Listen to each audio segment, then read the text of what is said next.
Good morning to all of you, and welcome to the webinar on the topic of the ultimate secrets to selling during a crisis. My name is Tsoi. I am the head of corporate development and mergers and acquisition from Sun Life. Today, I'm happy to have Jack Wilson, who is also a member of Canadian Chamber of Commerce, with me. Jack is the founder and managing director of Sales Dragon Consulting. He is an award-winning salesperson with lifetime individual sales in excess of Hong Kong dollar 1.7 billion throughout his career. He started his career in Hong Kong in 1994 and has more than 25 years of experience of conducting business in Asia. He has led a team of 35 salespeople across 7 offices in the Asia Pacific for Danili Financial Solutions. Last year, Jack took his career to the next level and established Sales Dragon Consulting, a firm specialized in advertising and advising and mentoring managers and sales teams on how to grow and boost sales performance. Jack, it's great to have you with us today. Thank you, Catherine. I appreciate the chance to speak. I'd like to obviously thank you and Sun Life for joining me today, and also a big shout out to the Canadian Chamber of Commerce. And welcome to everybody here joining us today. Fantastic. Before we dive in, let me remind the participants that we will keep this fireside chat interactive. So if you have any questions, please send through by using the question button here on the screen. I'll do my best to incorporate them in our discussion. Jack, it turns out that you've chosen an interesting time to start a new business. How are you finding things so far? Well, yeah, Sales Dragon Consulting is relatively new, that's true, but in many ways it's a culmination of what I've been doing here in Hong Kong and across Asia for the last 25 years, which is to help companies grow their businesses by increasing sales. But as you say, this is a very interesting time to be in business. But I think from my experience so far within COVID, we've gone through a number of phases. I think early on in the COVID experience, there was a dramatic reduction in business, and sales leaders, salespeople, businesses everywhere adopted a bit of a bunker mentality. People froze in place with the hopes that this crisis would pass. I think we're all coming to the conclusion that COVID is here to stay, at least in the medium term. In fact, many of the business executives that I've been speaking to, they are assuming that the effects of COVID are likely to be here for the next 6 to 12 months. And that really means that companies need to do more than just survive. Companies need to find ways to thrive, and so they need to adapt to the new environment of selling in COVID. Yeah, you're right, Jack. I think we all have to work smarter and living in the new normal. So when speaking with our business leaders and salespeople, are you hearing a lot of challenges and big drops in sales numbers across the board? Unfortunately, yes. There is a lot of pain out there. There's some winners in the new environment. About 15 or 20% of the executives that I've spoken with recently report that their sales are up, and obviously congratulations to those in the particular sectors that are in the winning category. There's another group of businesses that are relatively flat. Maybe about 15 or 20% of those businesses are stable year on year. And I think in normal times, people wouldn't celebrate being flat or having very little growth, but in these days, that is considered lucky. But it is true that there was a lot of pain out there. About 60 to 65% of the companies that I've spoken with have reported drops in sales or significantly large reductions in business, and some of them dramatically so. I spoke with a lady whose main business is in the travel related sector, and her business is down 85%. So Catherine, yeah, there is certainly a fair bit of pain out there, unfortunately. Yeah, we heard that travel, hospitality, retail are particularly hot hit. So what are these companies doing about in facing the drastic and dramatic drops in sales? Well, there's a number of things that I see companies doing in this environment. The first thing that companies are doing is pivoting. And by that, I mean, they're looking at parts of their business that's not doing well, but then considering what parts of their business is doing well or what segments they can get into. And they're refocusing, retooling to maximize the opportunities for business lines that are still selling in this environment. So that's the first thing I'm seeing. The second major trend of a lot of companies is really to focus on maximizing the business that they're getting from their current clients, so their existing clients. And this is more than just defending these relationships against the competition. There's a concerted effort out there to cross-sell, to upsell, and otherwise maximize the sales from existing clients. And the third thing, Catherine, what I'm seeing is that when companies are lucky enough to find new opportunities, they're focusing on maximizing the win rates of these opportunities. So obviously some of these opportunities might be slightly different from the ones that they've seen in the past, but they want to win absolutely everything. But I can tell you in my experience in 25 years that this is easier said than done. But there are techniques out there to help companies increase win rates. So what I'd like to do right now is show you a model. This is gaining popularity in helping companies to increase the chances of winning deals. So what I'd like to show you, this is a 5-factor opportunity maximization model. And so it works like this. And a lot of salespeople, when you ask them about their chance of winning a deal, they're going to come up with a number, a percentage chance.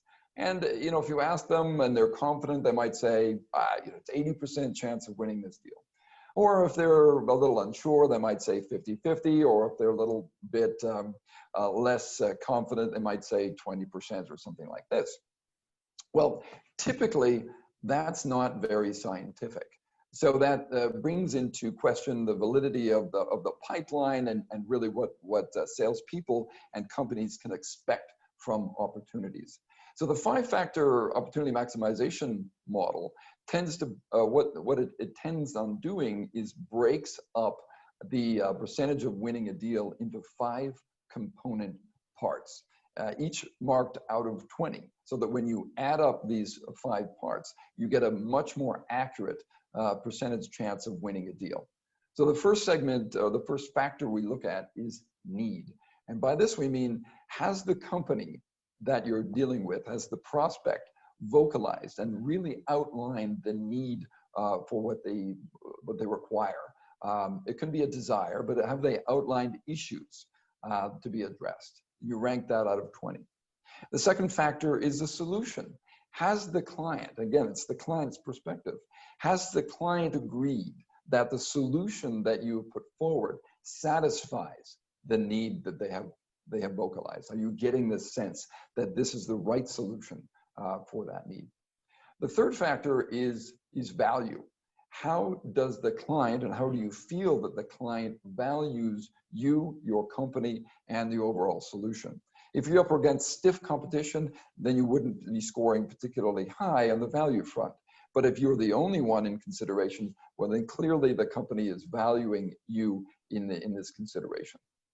The fourth factor is control of the decision-making process. Are you instilling a sense of urgency? Are you outlining deadlines to make a decision? Are you fully aware of what the next steps in the buying process are? And the final factor in this model is access to power. Do you have all of the decision makers in mind? Are you engaging with them?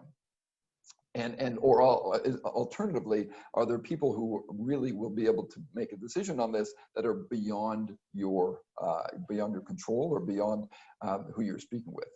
So what happens then if you add up all of these numbers, you'll get a far more accurate determination of your chance of winning a deal. But the beauty of this model is that it's dynamic, that you can impact the numbers that you're seeing and improve your chances of winning. So clearly when you start a process, the numbers will be low, but you will then increase the chance of winning as you satisfy these 5 different factors. Catherine, have you seen a model like this before, in increasing the chance of winning a deal? That's a very interesting model, Jack. And you mentioned about maximizing win rates, but I can imagine, you know, finding new clients must be extra challenging during COVID. So what advice do you have regarding prospecting at this time? Is there, yeah. Yes, no, Catherine, that's a good question. I mean, finding new clients is certainly a huge part of sales, but make no mistake about it, prospecting is one of the most difficult things that salespeople do. You know, as I mentioned earlier on, a lot of companies are focusing on existing clients, but ultimately they're going to have to find new clients to sell to. So before you go on to new clients, what I'd like to highlight, in fact, is that you should first make sure that you are getting in touch with all of your former clients, older contacts, and people who already know your company. So the company's CRM or any salesperson's CRM system is a great way or a great tool to use to reach out and prospect these clients. And there is a secret stash of prospects within a CRM system. Studies show that corporate CRM systems are typically 40% out of date or stale. Now, this is not bad news. This is actually really good news, because you think about the stale contacts in a CRM system, these people still exist.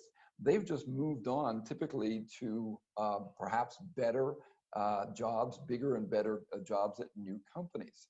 So this represents a gold mine opportunity to reach out to these new companies, these existing people at new companies. So I recently worked with a company here in Hong Kong. They had 13,000 contacts in their database, but over 5,000 of these contacts were out of date and couldn't get in contact. So that's a fantastic 5,000 person strong prospecting list that they could move after. And the beauty of prospecting existing clients is that these companies already know your service. They already are familiar with your brand name, and they may already know the salespeople in general. So the trust and familiarity is already there. But regardless of whether you're prospecting existing clients or new clients, prospecting is really a numbers game. So, and unfortunately, a lot of salespeople just simply are not hitting enough numbers to make the most of prospecting. So prospecting rates, I mean, win rates, conversion rates, of when you reach out to somebody and the chance of them converting into a new piece of business. Rates around 1%, 2%, 5%. These are normal conversion rates for prospecting. And so if you do the math of trying to generate new business, you quickly realize that salespeople, generally speaking, are not doing enough. So a good salesman that I know recently, he reached out to 11,700 prospects over the last 2 years. He drove from those prospects 575 business meetings and conversations and landed 120 new deals. So that's really what prospecting looks like when it's done well. So people do need to do more. mean, I regularly give 1 hour, 2 hour, 3 hour seminars just on prospecting. So I could go on for a long time on this topic. But for today, Catherine, I'd like to outline 3 recommendations for people. One, I've mentioned quantity, but I want to mention quality. Making sure that you are calling on the right people will have a huge impact on making the most of prospecting. Number 2, don't quit early. A lot of salespeople, when they're reaching out to prospects, they call a couple of times, and when they don't get through or don't get in contact with them, they move on. Typically speaking, this is a little early. It can take 5, 7, 10, 12 attempts to get in contact with people. When you should give up on a contact is really a determination of perhaps the value of the service that you're selling, and maybe the value or the quality of the person that you are trying to contact.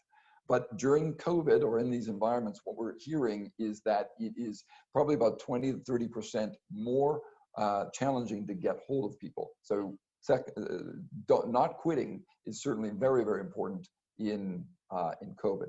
And Catherine, the final recommendation I'd have on prospecting is to use what are called power hours. Now, power hours are blocks in your schedule where all you're doing is prospecting. You really are clearing your decks from anything else that you're doing, closing your door, shutting off your other types of things that are going to interrupt you, and you're just out doing outbound prospecting. Do this maybe 3 times a week, 4 times a week, 5 times a week. Put it in your calendar, and this will help you to achieve the goals in prospecting. Catherine? Thanks, Jack. That's a really great way to sum up what are key or important to client prospecting. And if I could probe a little bit more on your second recommendation about don't quit or give up too early. Could you share a bit more on your view or tips just on striking a balance between perseverance, right, on one hand, and when to decide to move on to more valuable prospects? How do you actually recommend to strike the balance? Is there any kind of trigger points that you see typically that could help our participants and audience to think about that? Sure. Don't give up too early, versus spending more time on valuable prospects. Yeah, I mean, probably the more senior the person, the longer that you should pursue it. And by quitting too early, I'm assuming that people are varying the attempts. So one aspect that people should be aware of is that one channel of reach out sometimes doesn't get through to the prospect. So if you move from, say, send them a LinkedIn connection message, an in-mail, an email, send them a WeChat, call them, and you're cycling through the different means of reaching out to people. Once you've gone through the whole cycle once, twice, and you're satisfied that they'll probably have received your message more than once, then you can possibly move on. But you really do have to satisfy yourself that you've given it an honest shake, and the determination is really based on the value of what you're selling and the seniority of somebody that you're contacting. Thanks, Jack. You've mentioned LinkedIn and WeChat, and COVID-19 has really changed the way we do business, especially in the digital world. So, for example, we are having this fireside chat on Zoom rather than in person. So how do these digital changes affect how we approach sales? Yes, yeah. I almost thought about putting a little a fire in this slide. At home in Canada, we would have the TV on at Christmas time, and it would have a log fire on the TV. So yes, we're having this fireside chat via virtual, and that's really indicative of the changes happening in today's world, and certainly in sales. So I would say that the move to digital selling and a lot of the virtual aspects of the business world, this is a macro trend that is continuing, but certainly COVID has fast forwarded. the effects of that macro trend. And so selling virtually does require slight changes in the skill set of salespeople. And so video conferencing, for example, in the past, it was really the opportunity to present, and you were projecting to the other person that you were engaging with. But with COVID, it's really changing because of the lack of face-to-face interaction. We're having to use video conferencing to make and build human-to-human connections. We don't have the body language that we do have when we're face-to-face to people, but we still have to build relationships. So what companies and what salespeople are doing are really enhancing the sales skills around things like active listening and empathizing with people. We're communicating through these video conferencing, not just presenting. So certainly face-to-face, building face-to-face relationships is key, but it can be done, relationships and trust can be done virtually. And in some ways, there are some advantages of selling virtually. One advantage is certainly efficiency. But if you attend face-to-face meetings, it might take you 15, 30 minutes or something like this to travel to the face-to-face meeting, and then you'll sit down for an hour, and then you've got to come back 15 minutes, 30 minutes. You might pick up a coffee on the way back, pick up your dry cleaning, bump into a colleague, these type of things. Face-to-face meetings do take time, but virtual meetings can be done back-to-back over a much shorter period of time. So in the space of time that it can take you to do one face-to-face meeting, you can do 2, 3, or 4 virtual meetings. So you can make up for perhaps the quality of the meetings by quantity of meetings. And the sales leaders that I'm speaking with, many of them are reflecting this in targets and activity levels, and are actually increasing the targets for meetings to reflect the improved efficiency because we're using this virtual selling methods. Catherine? Yeah, I cannot agree more that face-to-face meetings are far more effective in building relationship. But I guess we live in the new normal. We have to make do of, and just leverage all the channels that we have. And you also mentioned that trust is very important in sales, right? But building trust takes time. And is it even more challenging to build trust during COVID? And how should we kind of go about it, given the limitation? Sure.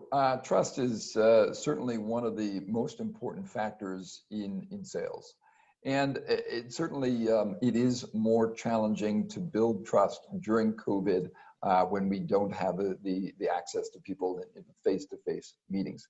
But with concerted effort, building trust is certainly still possible to do, and it's possible to do in a virtual environment.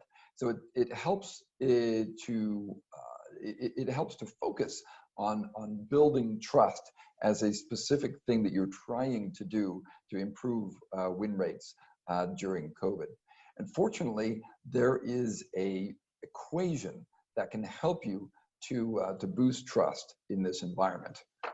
And those that are mathematically inclined are going to love this. So T equals C plus R plus I divided by S. What the heck am I talking about? This is the trust equation. So let me break it down.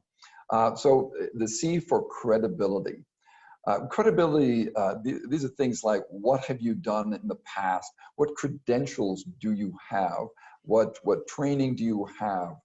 All of the things that prove that you know what you're doing, and you know that you can show that you are a credible person. Moving on to reliability. Reliability is essentially showing that you do what you're saying you're going to do, that you keep your promises. So that can be little things like showing up for meetings on time and following up with people in the time that you say that you're going to. But it also gives you an opportunity, for example, to borrow reliability from past clients who might be willing to write you a reference to say, yes, this person did say what they did perform in the way that we wanted to. So you can help with getting other people to help you to boost reliability. Moving on to intimacy. Now, intimacy essentially is a feeling. Do we feel comfortable interacting with each other? It's almost like a popularity thing. Do I like this person? And this is certainly one of the issues that is such a challenge during COVID and such a challenge working through the virtual realm. But as I said, if you are empathetic, if you are realizing that you're trying to use virtual means to build intimacy and build the idea that you would enjoy working together, and that you are honest, you're open. If you focus on this, you can improve trust. And all of this is then underlined by self-orientation. And what effectively that means is, does the person you're dealing with get a sense that you are there to help? Are you oriented towards them and are there looking out for their interests? Or conversely, are you just in it for yourself? So if you focus on these elements of trust, even within COVID, you can certainly improve your relationships and increase your chances of winning and promoting your business. Catherine, were you aware that you could put trust into an equation? That's really good. I love maths. And thanks, Jack. And let me also remind the participants that if you've got questions, then feel free to just send it to us through the button below on your screen. Let me shift the angle a little bit, Jack.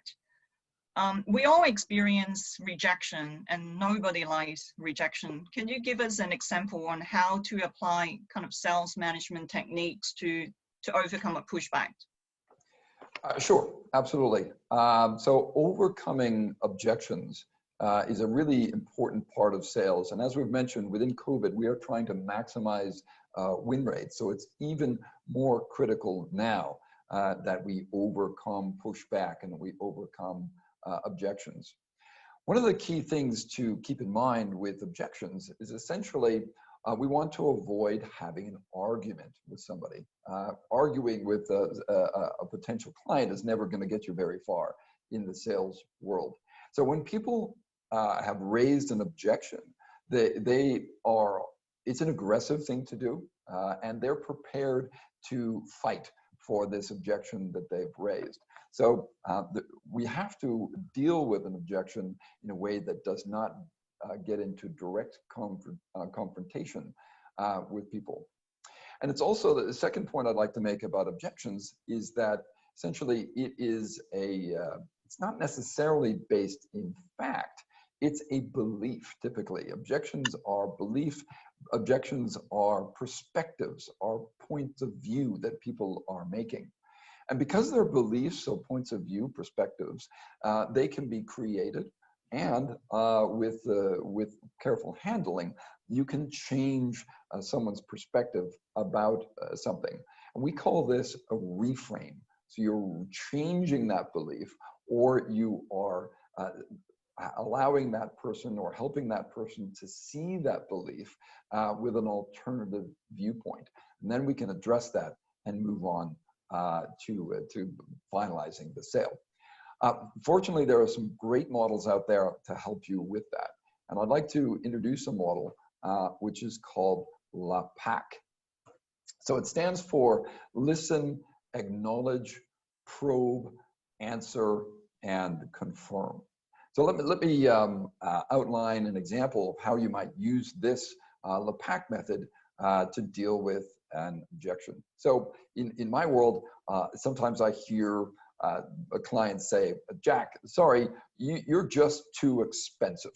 And this may resonate with other people in the audience today. And so using the LAPAC method, and when I hear, Jack, you're too expensive, I would definitely acknowledge that this is an issue and say, well, thank you for letting me know.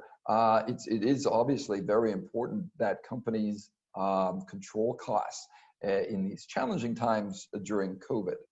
But if I could ask you a question, when you say that I I am too expensive, are you saying that it's a budgetary issue, or are you saying that my rates are too expensive? So that I'm asking a probing question to try and get around or get to the bottom of really what they're saying.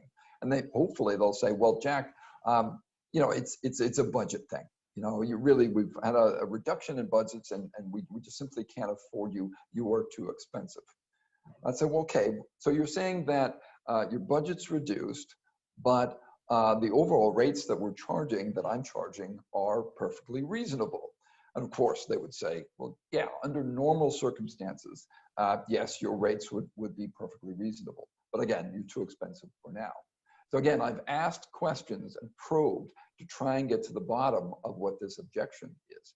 And then I might turn around and try and answer or reframe this objection to try and get around it. I said, well, okay, here is a possible solution that would help both of us. If we sign a one-year contract, or part of the contract in 2020 and part of the contract in 2021, what I can do is offer a 50% discount on the 2020 rates, which will help to get achieve the budget that you're looking for. And then for 2021, I will add that 50% on top of the rates. That way, over the entire time, my rates are, as you say, quite reasonable.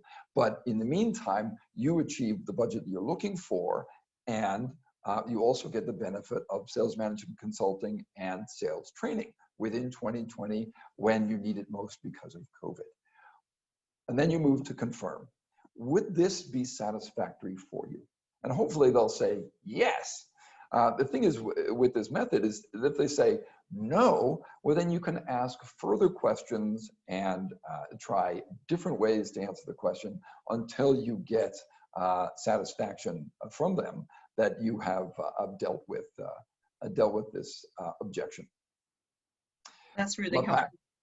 Yeah, that's really helpful, prompting and asking the right questions and coming up with their strategy, a proposal to kind of work it out with your client.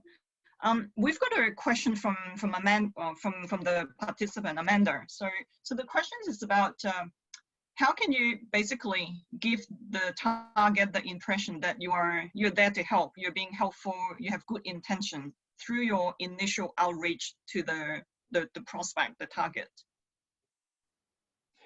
Well, there's an adage in sales that if you're doing the majority of the talking, then you're doing the minority of the listening. And essentially, then if you're talking about self-orientation, it seems to be more about yourself and projecting onto them than them.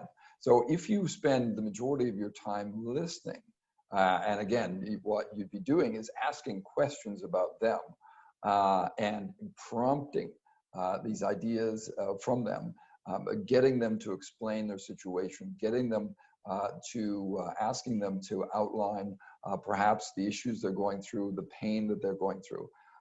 This is a way to really get us give the other person the impression, and it helps if you really are interested, that you are there to help and you are there to help them with their issues. Thanks, Jack. If I'll ask the questions kind of looking at a slightly different angle as well. What would be the sales strategies that you would recommend to companies these days, taking into account, especially in Hong Kong, like COVID is one thing, and it's a intensifying kind of challenging environment. Right, that's a good question. Certainly these days, this is not the time for the hard sell. I mean, if you're trying to project and outline the features and benefits of your service, my recommendation is that that's not the best approach for this environment. As you really point out, these are scary times. These are challenging times here in Hong Kong, and in fact, around Asia and across the world. You know, people's personal lives and professional lives have been upended by COVID. So, you know, a lot of companies, a lot of people, their work, their approach or their perspective is they're looking inward, and they are feeling the pain of this experience. So, from a sales perspective, the strategy that I recommend during this time is to really focus on empathy, focus on connecting with clients. So. There are generally two types of approaches that companies can use when selling their products. You've got the vitamin pill approach, if you will. These are things that are good for you, that would benefit you in the future. But vitamins are things that maybe they're nice to have. And again, this is an approach and how you structure your sales approach. The other approach that you can take is more of a painkiller approach. Essentially, you're outlining your service as a way to alleviate difficulties, address problems, basically address pain. Now, you know, obviously, the sales approach with this pain pill idea is that the empathy that you're showing will allow companies and people to outline the difficulties they're having. And then the pain pill sales approach means that you can solve those problems and continue to sell. Now, you know, in days of COVID, and these days, people are cutting back on vitamin type ideas, but they're still paying for pain reduction strategies. And you can imagine, even in the real world, vitamins versus painkiller. Catherine, which do you think sells more of, vitamins or painkillers? Maybe vitamin. Unfortunately not. So with painkillers, just in the medical world, painkiller sales are 75% higher than vitamins. Oh, wow. So because when you're in pain, you will pay whatever it takes to alleviate that pain. It's a must-have. So that is a very good strategy to have in these days of pain. Catherine. Yeah, I love the analogy of vitamin versus painkillers, and there are days that I would have both, right? Yeah. Indeed. Yeah. Jack, many of us actually work alongside salespeople, right? We are not the frontline salespeople, but we work alongside them. And what would be your advice to, say, senior executives who are managing teams in sales roles? What are some of the kind of best ways to motivate your distribution team? Right. Yeah, certainly in management these days, managing teams in the COVID environment is a challenge. In particular, you've got sales teams that are in what we're calling a distributed working environment. Essentially, it means that people are working from home. Well, what I'm in speaking with the sales executives these days, what I'm hearing is that managers are having to increase the touch points that they have with their employees. I mean, it probably via Zoom or via call, but you know, there are feelings of isolation, and there are feelings of despondency. People are feeling cut off, and it can be a bit of a downer. There's a lot of press these days about a mental illness or a mental health impacts of COVID. So certainly the management teams that I'm speaking with, they are increasing the connection with their teams, and sometimes they're doing daily calls where previously they wouldn't need a daily call with each and every salesperson, but they're trying to get people's motivation to stay high. The second thing is that structurally, managers are having to tweak things such as the compensation structure. Realistically, when the quotas or targets were set, typically they were set last year, or certainly they were set before COVID. Sometimes these targets and quotas can seem completely impossible these days. And that's a very demotivating type of structure for salespeople. If they think, you know, what's the point? I can never achieve my targets. Their heads go down, and it's a real challenge for them. So companies are having to revise their targets and their quotas lower to continue to motivate their sales teams to strive to achieve goals. And I mean, surely, yes, it means that companies may have to pay more to achieve slightly less, but ultimately, it is a more beneficial way of going through things. The third aspect that management I've seen doing during COVID and my discussions with them is continuing with training. As I mentioned earlier, there are differences in skill sets that are coming to the fore because of COVID. So we're seeing people invest in things like empathy, invest in training for virtual sales skills, invest in prospecting training, invest in deal closing. As I mentioned a number of times already, it's very important to maximize all of the opportunities that salespeople get. So you want performance to continue to increase even in the COVID environment. Catherine?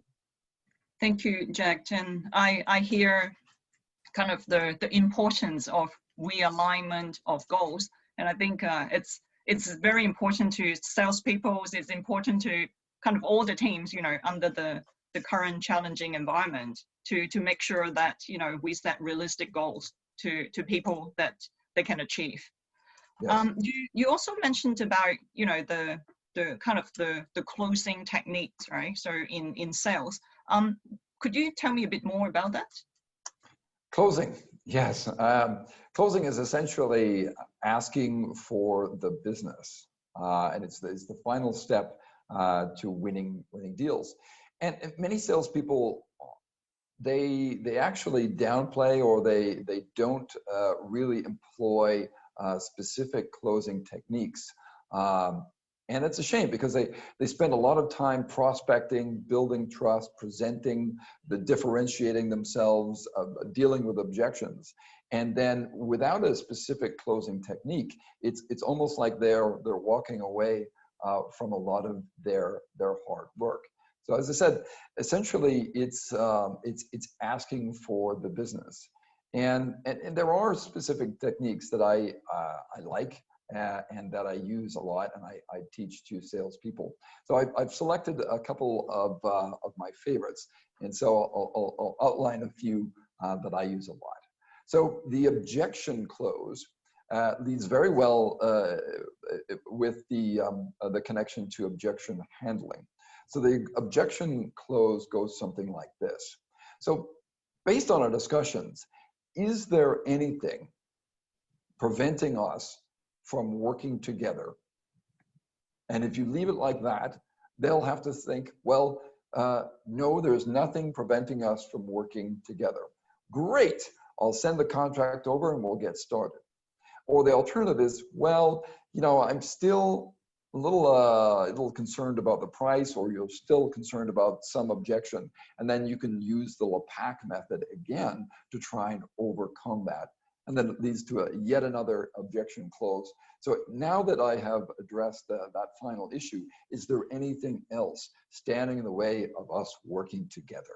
And hopefully the answer is no, and you can proceed with the close. Kind of a related closing techniques is the summary close. And the summary close essentially outlines all of their needs and connects it with the solutions. So you can outline, say, well, for your sales team, what you have said that you need additional help with, say, prospecting and objection handling and closing. So what I'll do is I'll provide some seminars and some one-on-one and some mentorship for your team, and that will satisfy everything. So shall we get started?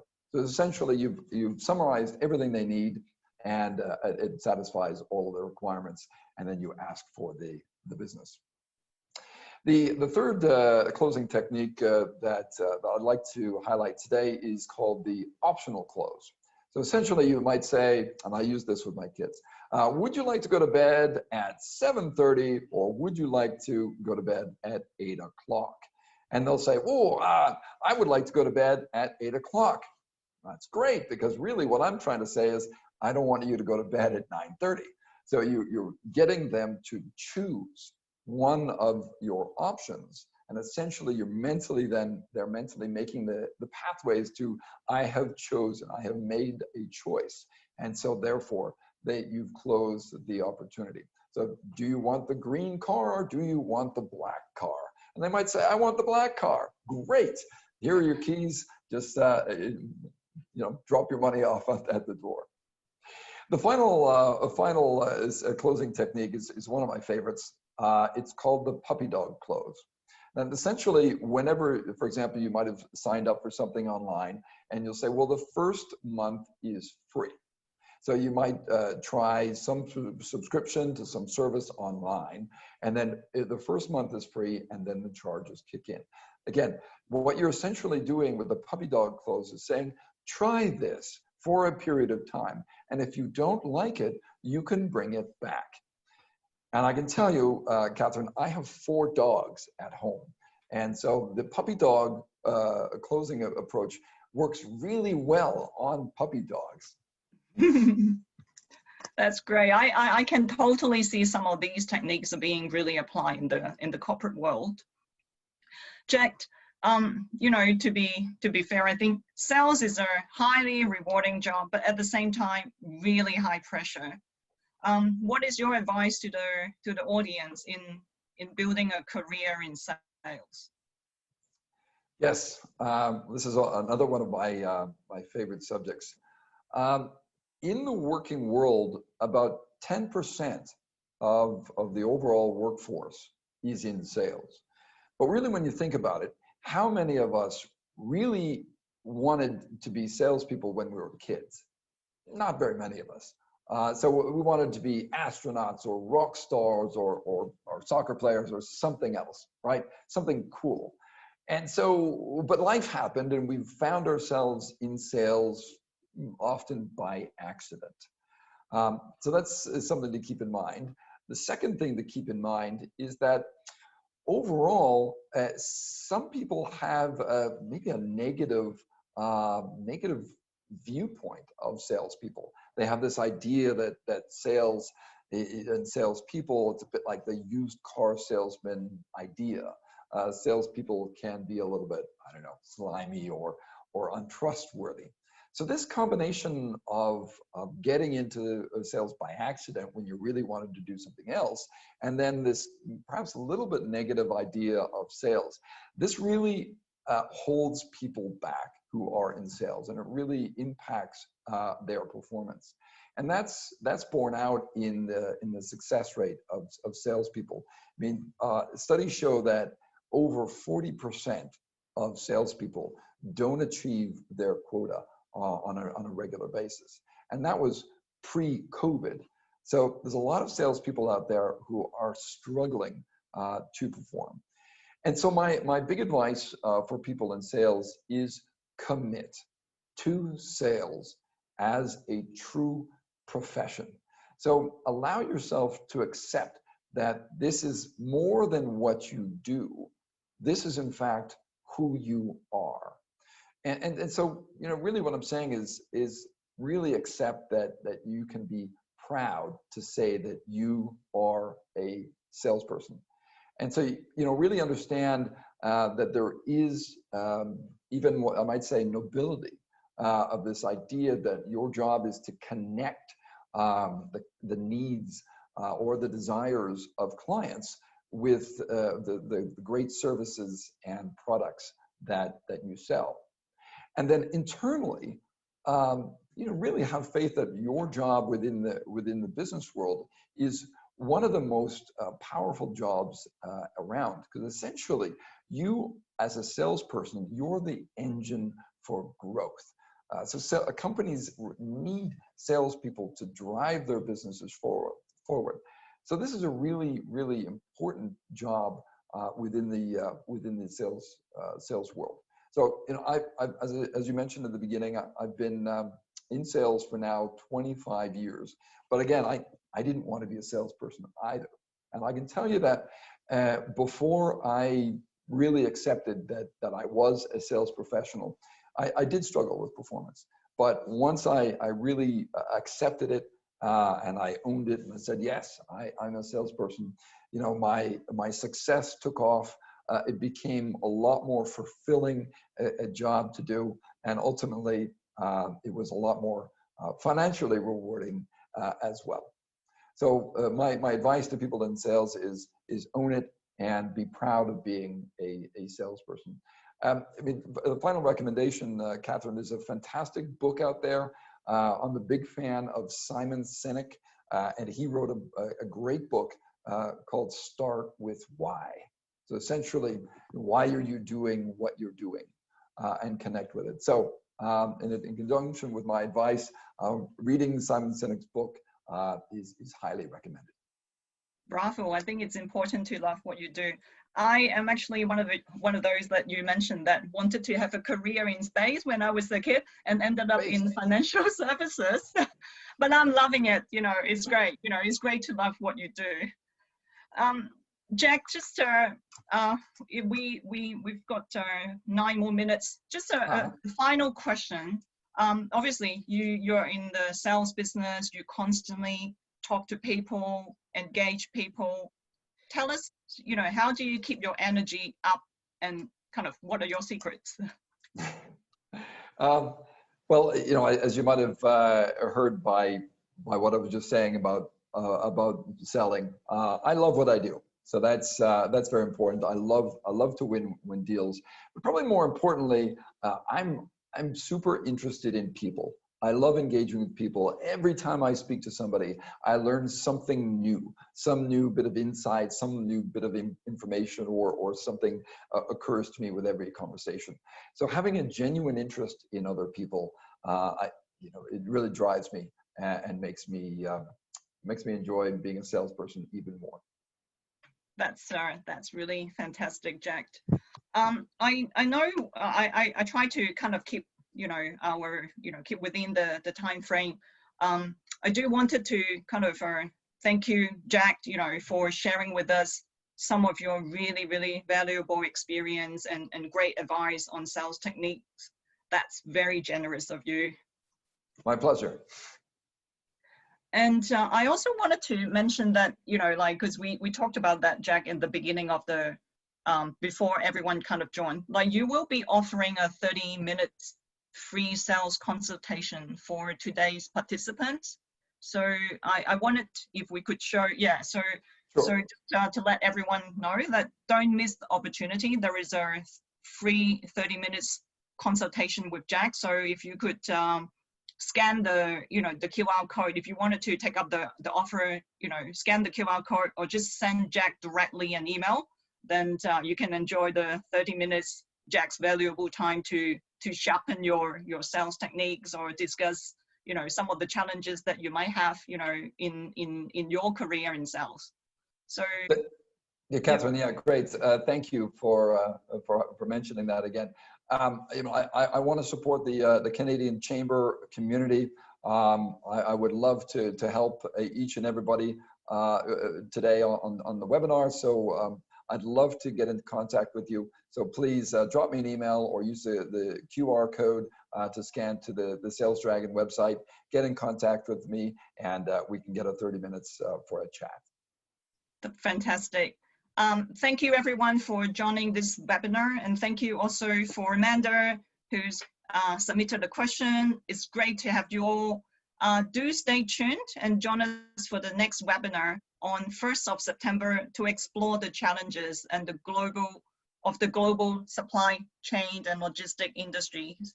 And with that, I wish everyone a very good day. Thank you again for joining us. Thank you, everybody. Okay, and happy selling. Bye. Thank you, Catherine. Thanks, Jack.